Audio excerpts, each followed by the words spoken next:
we're moving on to Tonya first and then AJ. Sorry, there's no slides coming down. I'm the next one up on slides, thanks.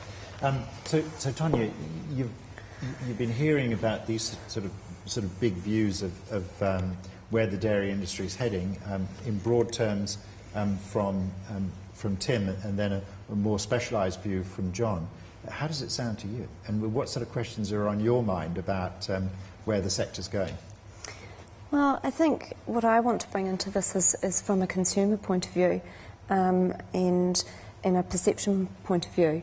For me, who's travelled outside of New Zealand and sees New Zealand as being promoted very well to the rest of the world as being clean and green, the reality really is that our industry at the moment, our dairy industry, it's dirty. And that's words that have been thrown around by experts. And just to give you some examples of that, at the moment, and I know that the industry is working to try and change this, but some of the problems that we have and why they get this name is that we have cows that can pass through streams and can defecate in the streams. We have land erosion from the animals, and the biggest problem that we're having is the fertilisers that are being used on land. We've just discussed earlier about increasing the production of milk from our farmers, and one of the ways that they do that is by high uses of this fertiliser on the land, and what that actually does is it stimulates grass growth. The problem from that is that the fertilisers itself seep into our waterways, and they're actually doing quite a lot of damage to our waterways. There is things that, like I mentioned earlier, that have been put in place. They have something that's called the Clean Stream Accord, which has been brought in, although not all of the farms, it's not really monitored in terms of nobody goes out and actually checks that they're actually following through with that. The other problem that obviously there's this issue with the streams that have been caused, and a lot of our plant life has been damaged. We've now got new plant life that's coming in that has big issues for our fishes in the streams, and a very good example of that is Lake Rotorua. That's got a huge problem now. We're having to spend lots of money cleaning up the lake, bringing it back to a better state to what it was prior. So the rest of the world sees us as being clean and green. The reality is we're not necessary at doing that. But on the other side of it is there is people out there is farmers out there who are doing it very well. There are some organic farmers out there who are actually showing us that it can be done and it can be viable. There's an example of that. Recently there was the 2009 Waikato Balance Farmer Environmental Award winners, who were the boardwoods and the putts, who collectively share milk and have a registered organic farm.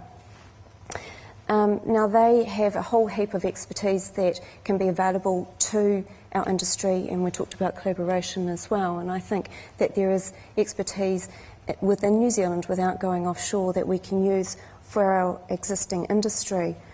I'd just like to pull in a quote from Gary Baldwin from this winner that I mentioned earlier. He said that sustainability is a nice fit, but economics come first. Organics is a successful way to farm and make money. And I think that really sums up some of the key issues that conventional farmers have, because they feel, from my perspective, is that it's not a viable way to go to do organics, because the grass production is slower, their milk is not, they're not producing as many litres, and it's not a viable business. But talking to other dairy farmers who have done the organic sector have said that that's not necessarily the case, because some of the money that they have saved from treating their herds holistically has actually saved them money in other areas, for example, vet bills. The other offshoot from that is being able to produce organic hay and other sort of sectors that are feeding into the dairy industry as well. And I think the consumers nowadays are driving having food that is produced in a safe environment and is safe for us to consume. And that was recently highlighted with the China example. So for me, who I'm not an expert in the industry, but I feel for my future and for the future of New Zealand and for our eco-sustainability, we do really need to pursue the organic side of things and use our existing technology that we have here. Mm. Now, do you think that organics is the only answer, or do you think it's possible to achieve those good environmental outcomes and food, nutrition, everything else with good farming systems that actually aren't organic? So, is it?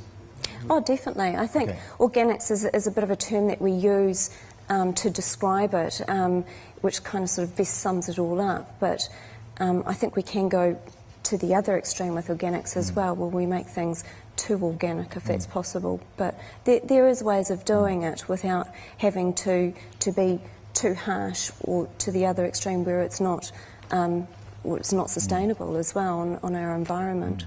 Now, you saw on Tim's chart in that sort of model and that of the relationships out to market, out to the wider New Zealand.